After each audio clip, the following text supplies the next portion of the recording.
안녕하세요. 저는 5년 동안 가족이라는 이름 아래 저를 이용해온 시댁 식구들을 제 손으로 직접 정리해버린 42살 여자입니다. 여러분, 은혜를 원수로 갚는다는 말 들어보셨죠? 저는 그게 그냥 하는 말이 아니라는 걸 이번에 정말 뼈저리게 겪었어요. 누굴 돕는 것도 고마울 줄 아는 사람을 도와야 한다는 거 저는 너무 늦게 배웠네요. 여러분은 저보다 빨리 아셨으면 해서 오늘 이 이야기를 꺼내봅니다. 남편 태준의 출장 일정을 몰래 따라온 저는 그곳에서 시부모님과 처음 보는 중년 부부, 그리고 남편 옆에 딱 붙어있는 직원 여성과 한 아이가 행복하게 있는 모습을 보게 되었습니다. 제가 등장하자 리조트 VIP 담당 직원 희주와 그녀의 아이가 벙찐 표정으로 저를 보고 있었어요. 이모! 5살 민준이었어요. 푸짐한 한정식상 앞에 앉아 갈비찜을 숟가락으로 푸다가 갑자기 문이 열리자 고개를 번쩍 들었죠. 그리고 저를 발견하자마자 그 통통한 볼에 웃음이 번졌어요. 이모, 안녕하세요. 또렷하고 맑은 목소리였어요. 5년 동안 저희 회사 청운각에서 봐온 아이였습니다. 엄마 희주가 출근할 때 함께 데려오면 로비에서 저를 발견하고 달려오던 아이였어요. 제가 용돈을 쥐어주고 머리를 쓰다듬으면 깨르르 웃던 아이. 그 아이가 지금 이 자리에서도 저를 향해 웃고 있었습니다. 아무것도 모르는 얼굴로요. 저는 아이의 눈을 쳐다봤어요. 남편과 똑 닮은 눈이었습니다. 눈꼬리가 약간 처지고 쌍꺼풀이 짙은 그 눈. 저와 태준 사이에 아이가 있었더라면 이렇게 생기지 않았을까 하고 특히나 예뻐했던 아이예요. 그런데 지금 이 아이가 왜 여기 있는 건지 저는 이미 알고 있었어요. 방 안을 천천히 둘러봤습니다. 이곳은 청운각 제일 안쪽 별채였어요. 저희 친정이 20년 전에 지은 방이었죠. 조선 후기 한옥 양식을 살린 다다미 방으로 창밖으론 소나무 정원이 보이고 봄이면 목련향이 스며드는 곳이었습니다. 저희 아버지 백인철 회장님이 가장 아끼던 공간이었어요. 이 방에서 밥을 먹을 자격이 있는 사람은 딱 정해져 있었죠. 오직 저희 가족만요. 아버지가 그렇게 정해두셨거든요. 그런데 지금 이 사람들이 여기 떡하니 앉아있네요. 저희 리조트에서 말이죠. 어이가 없었고 화도 났어요. 제 눈에 피눈물 나게 하셨으니까 저도 똑같이 해드릴게요. 제 목소리는 저 스스로도 놀란 만큼 고요했습니다. 시어머니가 먼저 몸을 일으켰어요. 이른을 바라보는 그녀는 오늘도 곱게 차려입고 있었습니다. 연한 옥색 저고리에 짙은 남색 치마, 흰 머리를 단정하게 올린 머리에 얼굴엔 붕까지 발랐더군요. 저는 그 모습을 보면서 생각했어요. 이분이 저한테 전화하셨던 게 불과 4일 전이었어요. 안부 전화였는데 목소리가 얼마나 다정하셨는지 저는 그 전화를 받으면서 진심으로 감사하다고 생각했어요. 그런데 그것들이 지금 와서 생각해보면 다 연기였던 거죠. 소윤아, 이게 무슨, 어떻게 여기를... 어머님은 앉아 계세요. 제가 조용히 말했습니다. 시어머니는 반쯤 일어서다가 멈췄어요. 아마도 제가 이렇게 차갑게 대하는 건 처음 맞기 때문일 테죠. 그때 태준이 앞으로 나왔어요. 45살의 남편 오태준은 오늘도 반듯했습니다. 키가 크고 어깨가 넓었으며 제가 맞춰주는 감색 정장을 입고 있었어요. 저희 아버지가 꽂아준 자리, 미술관의 관장이었죠. 그 직함이 그에게는 딱 맞는 옷처럼 어울렸어요. 저와 결혼하기 전에는 가난했지만 지금 그의 모습을 보면 가난했던 적이 없었던 사람처럼 자신감 넘치고 세련된 모습이었죠. 저는 여지껏 제가 사랑해서 모든 것을 퍼주었던 그 얼굴을 보면서 모든 게 부질없다고 느꼈습니다. 소윤아, 일단 나가서 얘기하자. 여기서 이러면 안 되잖아. 왜 안 되는데? 여기 다 비밀 없이 지내는 가족인 것 같은데 나만 빼고. 저는 가방 속에 챙겨온 서류 봉투를 꺼냈어요. 봉투가 열리자 사진들이 우르르 쏟아졌습니다. 날짜와 시간이 찍힌 선명한 CCTV 캡처 화면들이었어요. 야간 조명 아래서 태준이 민준을 무릎에 앉히고 있는 사진, 희주가 태준의 어깨에 기댄 채 아이를 보고 웃는 사진, 그리고 셋이 나란히 난간에 기대어 서 있는 사진 말이죠. 마치 가족 사진 같았어요. 이걸 처음 봤을 때 저는 한참 동안 아무것도 할 수가 없었습니다. 그저 화면 앞에 앉아서 멍하니 있었어요. 그러다 정신이 번쩍 들었고 손이 움직이더라고요. 이걸 꼭 찍어둬야 한다는 생각만 들었어요. 희주의 어머니가 사진 한 장을 집어들었다가 손끝이 떨려 내려놨습니다. 희주의 아버지는 애꿎은 시선을 창밖으로 돌렸죠. 시아버지 오창석은 입을 꾹 다물었고 시어머니는 입술만 벌렸다 닫았다 했습니다. 어머님, 저는 시어머니를 싸늘하게 쳐다봤어요. 시어머니는 그저 땅만 쳐다보고 있었죠. 저한테는 아이가 아직도 없다고 5년 동안 그렇게 구박하셨으면서 그렇게 원하시던 손자가 여기 있었네요. 그동안 저한테 왜 그러셨어요? 시어머니 박정순이 입을 열었어요. 서윤아, 내 말 좀 들어봐라. 우리 아들이 아무리 잘못했어도 우리가 몇 년을 같이 산 사이인데 이렇게 들이닥쳐서 망신을 주면 어떡하니? 어른한테 이럴 수가 있는 거야? 어른이요? 시험관 할 때마다 제 탓이라고 하셨잖아요. 아이 못 낳는 며느리가 문제라고 하셨는데 그런데 그건 어른으로서 할 행동이었나요? 그건 서윤이 너가 내 말을 서운하게 받아들인 거고 끝까지 제 잘못이라고 하시네요. 저는 천천히 박정순 앞으로 걸어갔어요. 솔직히 말하면 저는 시어머니를 미워하고 싶지 않았어요. 저한테 못되게 구셔도 그게 다 며느리 걱정해서 나온 말이라고 믿으려 했거든요. 조금 서툰 것일 뿐이라고 생각했어요. 하지만 지금 이 모습을 보니 다 짜고 친 판이었던 거죠. 저 오늘 이 자리에 오기 전에 아버지 산소에 다녀왔어요. 과연 제가 이렇게까지 해도 되는 거냐고 여쭤봤어요. 그때 제 귓가에 아버지 목소리가 들렸는데 뭐라고 하셨는지 아세요? 잘했다고 하시더라고요. 시아버지 오창석이 저를 낮게 불렀어요.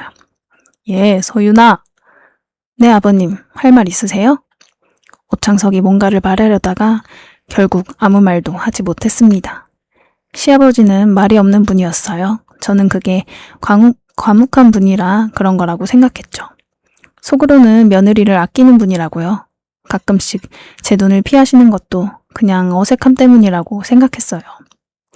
저는 알만하다는 듯 고개를 끄덕이며 말했습니다. 아버님도 아셨군요. 다 아시면서 모른 척한 거네요. 방 안이 완전히 조용해졌습니다. 민준이가 희주의 품으로 파고들었어요. 아이도 어른들의 분위기가 무서웠던 거죠. 엄마 옷을 두 손으로 꼭 쥐고 더 깊이 파고들었습니다. 저는 울컥하는 감정을 애써 눌렀어요. 아이를 보면 자꾸 마음이 흔들렸거든요. 이 아이는 솔직히 아무 죄가 없잖아요. 제가 아이를 물끄러미 쳐다보자 태준이 갑자기 무릎을 꿇었어요. 서윤아, 내가 잘못했어. 진심이야. 근데 정말 실수였어. 실수? 저는 그 말이 귀에 박혔어요. 실수라는 말이 이렇게 가볍게 쓰일 수 있는 건지. 나 다 알고 여기 온 거야. 당신 결혼하기 전부터 이 여자랑 만났잖아. 당신 혼자 결혼하고 한 달 만에 병원에 갔지. 기억나? 내가 불임검사 같이 받으러 가자고 했을 때 당신의 일정이 안 맞는다고 먼저 다녀오겠다고 했잖아. 그때 뭐라고 왔는지 이제 난 알고 있어. 태준의 얼굴이 창백해졌어요. 당신 정관수술 기록 다 받아뒀다고. 희주의 어머니가 숨을 삼켰어요. 저게 다 무슨 소리냐, 희주야. 희주는 여전히 고개를 들지 못했습니다. 저는 그 순간을 지금도 기억해요. 주사를 맞던 날들, 결과가 또 안 좋다는 말을 들을 때마다 화장실에 가서 혼자 울던 날들, 내 몸은 왜 이럴까 자책하던 밤들. 그게 전부 처음부터 필요 없던 일이었죠. 5년 동안 나는 내 탓인 줄 알았어. 시험관을 4번이나 했잖아. 주사 맞고 병원 침대에 누울 때마다 왜 나는 안 될까 생각했어. 그때마다 옆에 당신이 있었고 내년엔 꼭 될 거라고 했었는데. 저의 목소리는 여전히 낮고 고요했습니다. 그러면서 여기선 아들이 있고 네 가족이 있네? 게다가 너랑 저 여자 사이에서 낳은 아이를 감히 내 회사에 데려와? 감히 나한테 소개를 시킬 수가 있어? 너 사람 맞니? 짐승 아니야? 손이 분노로 인해 부들부들 떨렸습니다. 소윤아, 내가 어떻게 하면 돼? 뭐든지 할게. 응? 뭐든지. 저는 천천히 고개를 끄덕였어요. 한때는 이 사람 말 한마디에 위로받았어요. 괜찮다는 말 한마디에 하루를 버텼던 적도 있고요. 그래, 뭐든지 해야지. 지금부터 네 가족 앞으로 네가 먹여 살리려면 뭐든지 해야 될걸? 그리고 돌아서서 지배인을 불렀습니다. 청운각 지배인 최병호는 12년째 이 리조트를 운영하는 사람이었어요. 어떤 상황에서도 흔들리지 않는 법을 알고 있었죠. 최 지배인님, 이 별채 명의가 누구 거죠? 백서윤 대표님이십니다. 이 안에 있는 분들 지금 당장 내보내주세요. 저 사람들이 오늘 이 리조트에서 쓴 모든 것, 음식값부터 수건 한 장까지 전부 청구하세요. 그리고 저 사람들 중에 저 여자 직원, 리조트 VIP 고객관리 담당자 김희주라고 해요. 근무 시간 외에 리조트 예약 시스템을 무단으로 사용해서 이 객실을 잡았어요. 그 기록도 다 뽑아서 인사팀에 넘겨주세요. 지배인이 고개를 끄덕였습니다. 알겠습니다. 1시간이 채 안 됐어요. 두 집안 식구들은 현관 앞에 서게 됐습니다. 희주가 민준을 안고 울고 있었어요. 민준이 엄마의 볼을 작은 손으로 닦아주고 있었습니다. 엄마, 왜 울어? 우리 다시 집에 가? 희주는 대답하지 못했어요. 저는 정원 소나무 아래 서서 태준과 눈이 마주쳤습니다. 그 눈을 피하지 않고 똑바로 봤어요. 태준이 한 발 저에게 다가오려 했지만 지배인이 조용히 그 앞을 막았어요. 이만 돌아가시죠. 사흘 전 이 모든 것의 시작엔 이정선이 있었습니다. 저의 개인 비서였어요. 저희 아버지가 사업을 확장하던 시절 30살의 정선은 회장님의 비서실에 막내로 들어왔죠. 꼼꼼하고 말수가 적었으며 어떤 일이든 군말 없이 처리하는 사람이었습니다. 아버지는 그 사람을 누구보다 신뢰했었어요. 아버지가 세상을 떠난 뒤 정선은 자연스럽게 저의 곁으로 왔죠. 그때 이후로 여지껏 정선 씨는 저를 실망시킨 적이 없었습니다. 저의 든든한 오른팔이 되어주었죠. 정선 씨가 사흘 전 저녁 저의 집무실 문을 조심스럽게 두드렸어요. 백 대표님, 잠깐 시간 되실까요? 목소리가 평소와 달랐어요. 낮고 조심스러웠습니다. 무언가 망설이는 듯 했죠. 저는 고개를 들었어요. 뭔가 이상하다는 걸 바로 느꼈습니다. 정선 씨가 이런 목소리를 낸 적이 없었는데. 무슨 일이세요? 정선이 문을 닫고 들어왔습니다. 안절부절 문 앞에 선 채로 잠시 입술을 깨물더니 이내 말을 시작했습니다. 백 대표님, 오늘 잃어버리신 시계 있잖아요. 이날 저는 아버지 기일에 차고 나가는 금시계를 잃어버렸었어요. 어머니가 물려주신 거였는데 그게 없어져서 보안실에 CCTV를 돌려보자고 정선 씨한테 부탁했었거든요. 아, 네. 혹시 찾으셨어요? 네, 찾긴 찾았는데요. 정선이 핸드폰을 꺼내들었어요. 화면을 저에게 내밀었습니다. CCTV를 돌려보다가 대표님께 꼭 보여드려야 할 것 같은 장면이 있어서요. 저는 핸드폰을 받아들었어요. 청운각 후원 정자 쪽 화면이었죠. 야간 조명이 켜진 시간이었습니다. 화면 속에는 세 사람이 있었어요. 남편 태준과 희주, 그리고 어린아이. 태준이 아이를 무릎에 앉히고 있었어요. 희주가 그 옆에서 태준의 팔에 기대고 있었죠. 저는 한참 화면을 쳐다봤어요. 무슨 말을 해야 할지. 아무 말도 나오지 않았습니다. 이 아이가 누구 아이인지는 저도 모르겠습니다만 정선이 조심스럽게 말했어요. 한번 확인을 해보셔야 할 것 같습니다. 저는 고개를 들었어요. 정선 씨가 저를 쳐다보는 눈이 어느새 붉어져 있었습니다. 그리고 정선이 잠깐 말을 멈췄어요. 오래전부터 말씀드렸어야 했는데 차마 드리지 못했던 말이 있어요. 말씀하세요. 대표님이 결혼하시고 얼마 안 됐을 때였어요. 태준 관장님이 혼자 병원을 다녀오신다고 하셔서 제가 일정 때문에 차편을 알아봤었거든요. 그런데 그 장소가 비뇨기과였어요. 전문 수술 클리닉이더라고요. 저는 그게 무슨 말인지 바로 이해가 되진 않았습니다. 그건 아마 제가 불임 검사를 해보자고 해서 간 걸 거예요. 그렇게 말하면서도 뭔가 이상하다는 찜찜함이 들었어요. 그때도 제가 같이 가자고 했는데 태준이 계속 혼자 다녀오겠다고 한 게 그때도 조금 이상했거든요. 그냥 넘어갔을 뿐이지. 네, 그건 저도 알고 있었어요. 하지만 그 뒤로도 관장님이 혼자 병원 다니시는 걸 보면서 계속 마음에 걸렸어요. 사실 관장님이 병원에서 서류를 대신 받아와 달라고 하신 적이 있었는데 그러면 안 되지만 제가 그 서류를 몰래 읽어봤었어요. 그런데 그 서류는 정관 수술 내역과 수술이 성공적으로 되었는지 확인한 서류였어요. 당시에 왜 그런 수술을 하셨는지 의아했지만 너무 사적인 두 분의 일이라서 저는 아무 말 하지 않았습니다. 말씀을 드려야 하나 말아야 하나 몇 년을 혼자 마음속에 간직하고 있었어요. 그런데 이 CCTV를 보니 혹시라도 관장님이 다른 꿍꿍이가 있는 건 아닐까 하는 의심이 들었습니다. 제가 너무 늦게 말씀드리는 건 아닌가 싶어서요. 죄송합니다, 대표님. 저는 한동안 아무 말도 못했어요. 머릿속에서 퍼즐 조각들이 빠르게 맞춰지고 있었죠. 처음에 혼자 병원에 간 것, 불임검사 결과가 저에게 문제가 있다고 한 것, 시험관을 4번이나 해도 안 됐던 것, 그리고 방금 화면 속에서 본 아이. 요즘 저에게 차가워진 태준을 보며 저는 이미 알고 있었는지도 몰라요. 마음 어딘가에서는요. 하지만 인정하고 싶지 않았었죠. 저는 자리에서 일어나 정선 씨 앞에 섰어요. 그리고 조용히 어깨를 안았습니다. 우리 두 사람은 한참 그렇게 있었어요. 저는 그때 생각했어요. 정말 믿어야 할 사람이 누구인지를요. 저한테 남편이라는 사람은 5년 동안 거짓말을 했고 정선 씨는 저에게 사실만을 말해줬습니다. 누가 진짜 제 편인지 이젠 알 것 같았어요. 그날 밤 저는 청운 보안실로 내려갔어요. CCTV를 직접 돌려봤습니다. 태준이 저 몰래 이 리조트에 드나들었던 날짜들이 화면 속에 있었어요. 희주 그리고 민준과 함께. 그는 아무렇지 않은 얼굴이었어요. 저는 그들이 찍혀있는 화면들을 찍었죠.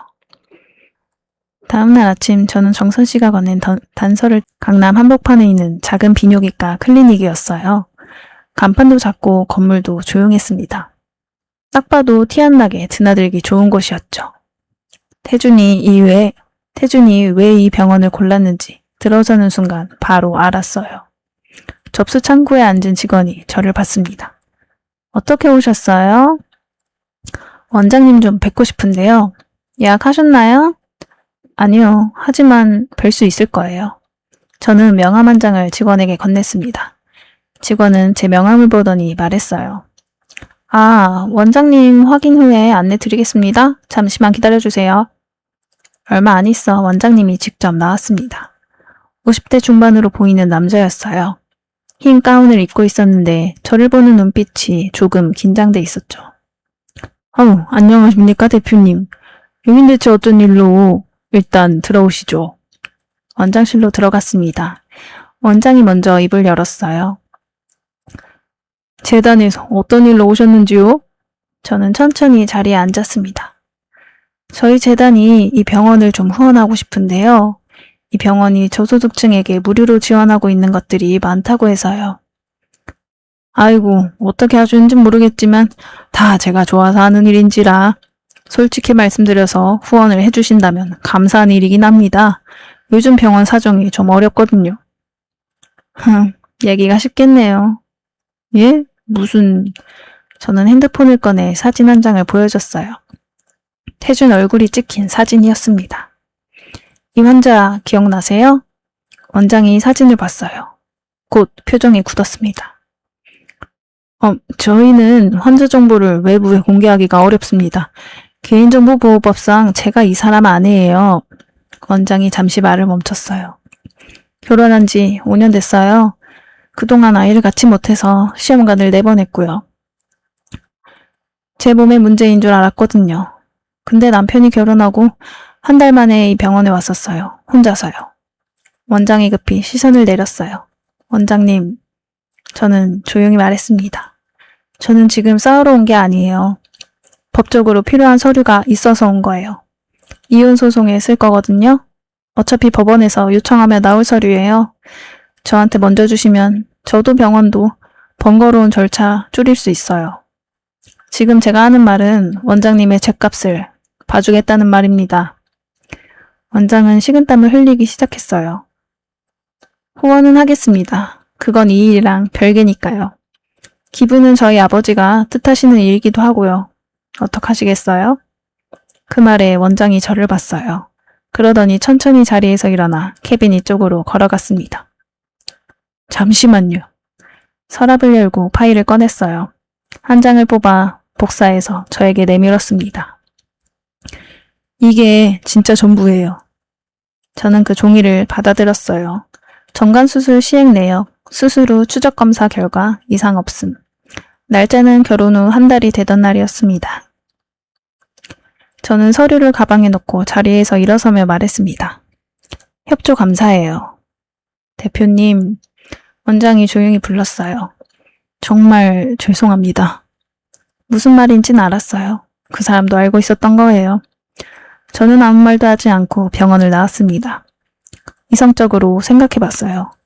그는 결혼 전부터 희주와 불륜관계였고 저와는 결혼하자마자 정관을 묻고 불임 원인이 저에게 있다는 조작된 검사를 보여줬던 거죠. 그 사람은 제가 시험까지 실패할 때마다 옆에서 잘 될 거라고 괜찮다고 위로해줬었는데 말이죠. 돌이켜 생각해보니 그게 제일 화가 났습니다. 저는 그때 맞은 주사들 때문에 후유증이 아직도 있는데 말이에요. 아마도 남편은 아이를 빌미로 저에게 죄책감을 가지게 한 뒤 제가 제공하는 호화스러운 생활을 이어가고 싶었을 겁니다. 5일 뒤였어요. 시댁이 조용히 있을 것 같았나요? 천만에요. 제가 리조트에서 그 사람들을 내쫓은 그 다음 날부터 시어머니 박정수는 바빠졌습니다. 처음엔 저한테 직접 전화를 했어요. 서윤아, 시어머니야. 어제 일은 너무한 거 아니니? 아들이 잘못했어도 어른한테 그러면 안 되지. 우리가 얼마나 오랫동안 가족으로 지냈는데. 저는 말없이 끊었어요. 두 번째 전화가 또 왔습니다. 서윤아, 내 말 좀 들어봐. 아들이 100번 잘못했어. 근데 너도 아이를 못 낳으니까 아들이 흔들린 거 아니겠어? 서로 잘못이 있는 거지. 우리 조용히 합의하자. 저는 그 말을 듣고 전화를 끊었어요. 그리고 변호사에게 전화했습니다. 시어머니는 안 되겠는지 제 주변 지인들한테 전화를 돌리기 시작했어요. 가까운 지인이 먼저 연락을 해줬습니다. 서윤아, 오태준 씨 어머니한테 전화가 왔었는데 혹시 무슨 일이 있는 거야? 며느리가 남편을 쫓아냈다고 나한테 막 뭐라고 하시던데. 남편이 결혼 전부터 바람을 피우고 있었고 정관수술 해놓고 나한테 불임이라고 속인 거 이제 알았어. 전화기 너머로 한참 침묵이 흘렀습니다. 뭐라고? 들은 대로야. 그 뒤로 시어머니한테 동조해서 저한테 연락이 오는 사람은 더 이상 없었습니다. 희주 어머니가 저희 리조트 앞에 직접 나타난 건 희주가 체포되고 이틀 뒤였어요. 직원한테 보고받고 내려가 봤더니 그분이 로비 소파에 앉아 저를 기다리고 있었어요. 얼굴이 많이 상해 있었습니다. 백 대표님, 잠깐만요. 제 말 좀 들어주세요. 저는 서서 한번 들어봤습니다. 저희 딸이 잘못한 건 맞아요. 근데 태주 씨한테 이용당한 것도 사실이에요. 희주가 그 남자를 너무 좋아해서 판단을 잘못한 거예요. 저희 딸 좀 선처해주세요. 민준이도 있는데 엄마까지 없어지면 이 아이는 어떡합니까? 희주 씨는 죗값을 치러야 할 거예요. 그 말밖에 드리지 못합니다, 저는. 희주 어머니가 뭔가 더 말하려다가 결국 아무 말도 못하고 돌아갔습니다. 그로부터 며칠 뒤 이번엔 희주 본인한테서 연락이 왔어요. 조사 중에 잠깐 풀려난 상태였죠. 문자로 먼저 연락을 했고 저는 리조트 외부 카페에서 만났습니다. 법적으로 문제가 될 게 없는 자리였고 솔직히 그 여자 입에서 무슨 말이 나오는지 직접 듣고 싶기도 했어요. 희주가 먼저 고개를 숙였어요. 대표님, 목소리가 떨렸습니다. 저 드릴 말씀이 있어서요. 저는 아무 말도 하지 않고 기다렸어요. 제 아이를 봐서라도 한 번만 봐주세요. 민준이한테는 엄마가 필요해요. 저는 커피잔을 내려놓았어요. 희주씨. 네. 할 말이 그게 다예요? 희주가 잠깐 망설이다가 고개를 들었어요. 그리고 말했습니다. 사실 제 입장에선요.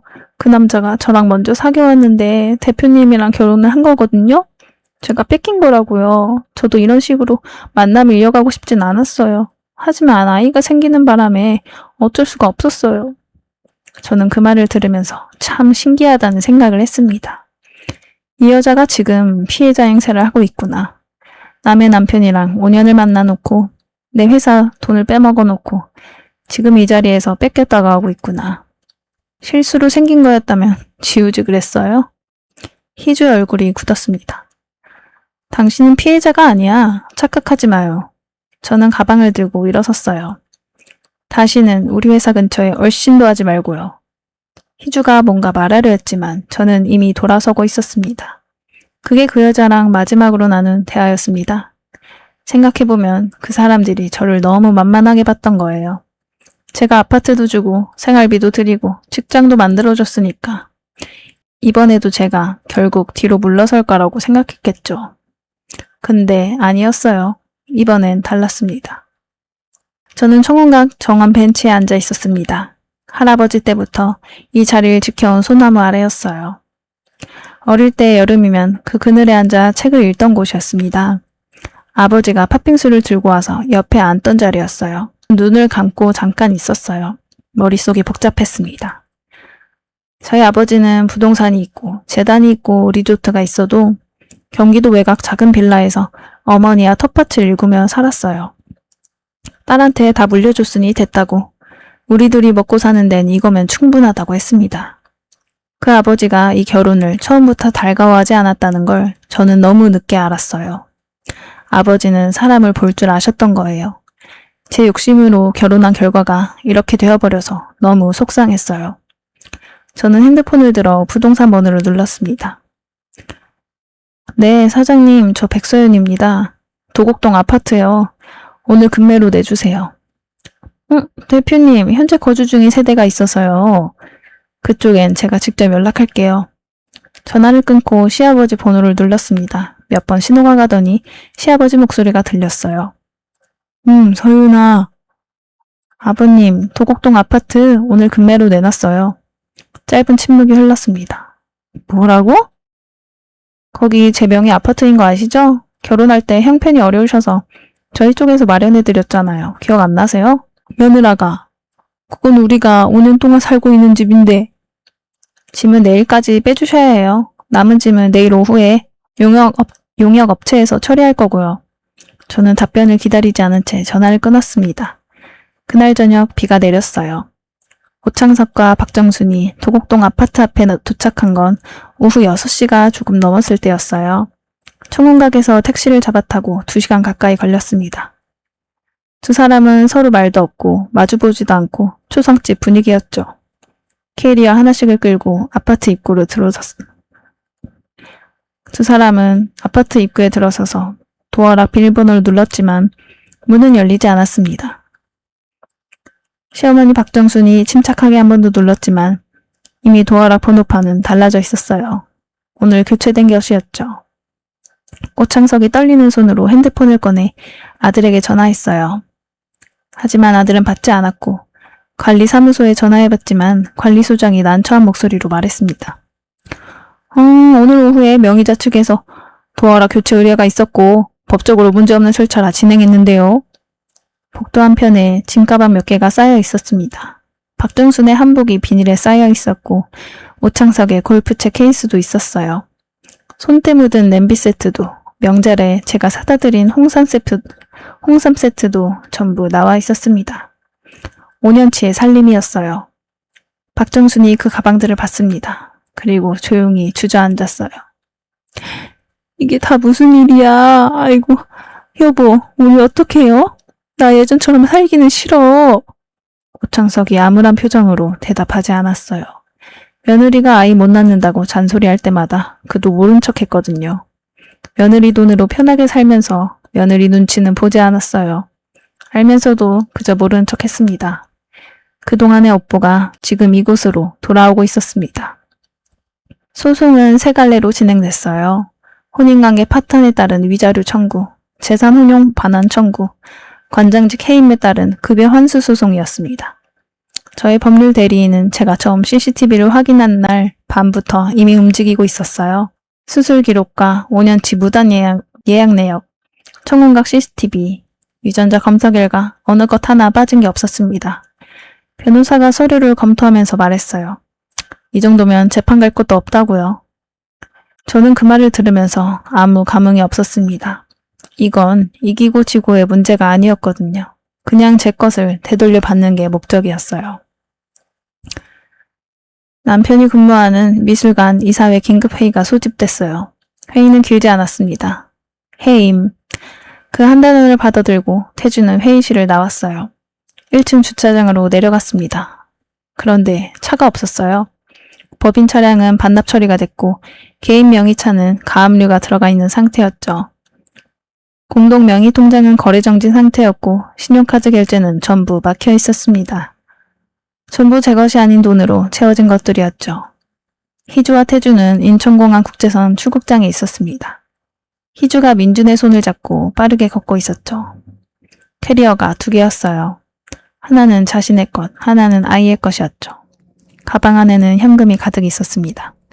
그 돈은 바로 제 리조트 VIP 예약 계정에서 3년에 걸쳐 조금씩 빼낸 금액이었습니다. 고객 환불 처리비, 특별 서비스 수수료, 부대 비용, 꼼꼼하게 티나지 않게. 희주는 저 못지않게 꼼꼼한 사람이었어요. 저는 반기마다 회계를 직접 들여다봤는데 아버지한테 물려받은 습관이었거든요. 작은 금액에 이상한 패턴이 보이면 그냥 넘기지 않았어요. 공항 체크인 카운터 앞 10걸음 전이었습니다. 김희주 씨, 2명의 사법경찰이 양옆에서 다가왔습니다. 업무상 횡령 혐의로 임의동행을 요청합니다. 희주의 캐리어 손잡이가 손에서 미끄러졌어요. 캐리어가 옆으로 쓰러지는 소리에 민준이 깜짝 놀라 엄마를 올려다봤습니다. 엄마?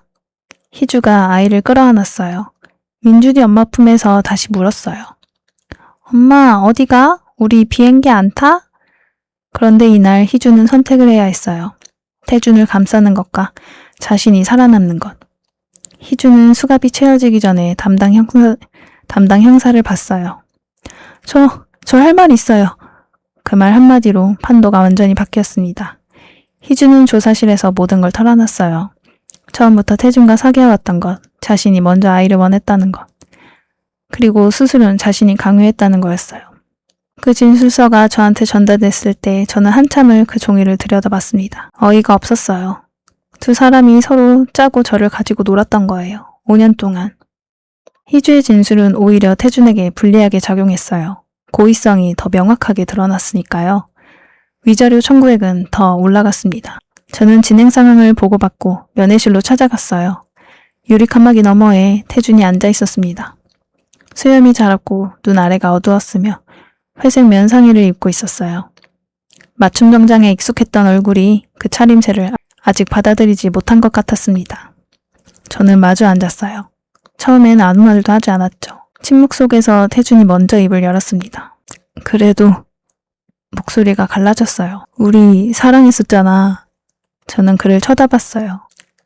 그러다 태준이 갑자기 눈물을 흘렸어요. 유리 너머에서 어깨가 흔들렸습니다. 서윤아, 나 진짜 희주한테 속은 거야. 그 여자가 먼저 아이 갖자고 했고 몰라. 아무튼 내가 잘못했는데 그냥 내가 다 나쁜 놈인 거 알아. 저는 그 말을 한참 들었습니다. 태준 씨, 그 말은 희주 씨한테 가서 해요. 태준이 고개를 들었어요. 희주 씨가 조사실에서 이미 다 털어놨어요. 당신이 뭘 말하려는지 이젠 더 이상 필요 없어요. 태준의 얼굴이 굳었습니다. 저는 봉투를 유리 아래 간이 서랍으로 밀어 넣었어요. 이혼 서류였습니다. 여기 서명하면 돼요. 태준이 서류를 봤어요. 서윤아, 나 지금 아무것도 없어. 정말 아무것도. 알아요. 우리 부모님은 어떡하라고. 알아서 하셔야죠. 그 말이 전 남편에게는 매우 냉정하게 들렸겠죠. 저는 돌아보지 않고 서류를 챙겨 면회실을 나왔습니다. 경매는 다음날 오전에 진행됐어요. 저는 가지 않았습니다. 변호사 사무소에서 보내온 목록을 받아 읽었어요. 독일제 세단, 이탈리아 브랜드 시계, 명품 가방들, 모두 제가 시어머니께 드렸던 선물이었죠. 목록 맨 아래에 골프채 세트도 있었어요. 저희 아버지는 평생 골프를 치지 않았는데 그 아버지가 딸에게 물려준 재산으로 사위는 본인 아버지에게 가장 비싼 골프채를 맞춰드렸어요. 저는 목록을 다 읽고 나서 천천히 와인잔을 들었습니다.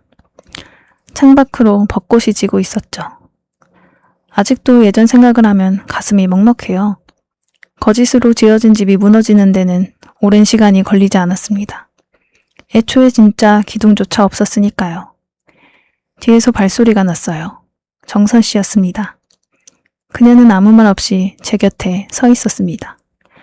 저는 그게 참 고마웠어요. 때로는 말없이 옆에 있어주는 게 가장 큰 위로잖아요. 저는 말했습니다. 이만 들어갈까요? 내일 진행되는 행사 준비가 잘 돼가고 있는지 궁금하네요. 네, 대표님. 구두 소리가 또각또각 울렸습니다. 제 발걸음은 그 어느 때보다 더 가벼웠죠. 지옥 같던 가족놀이는 끝났습니다. 이제야 진짜 저의 삶이 시작되었습니다.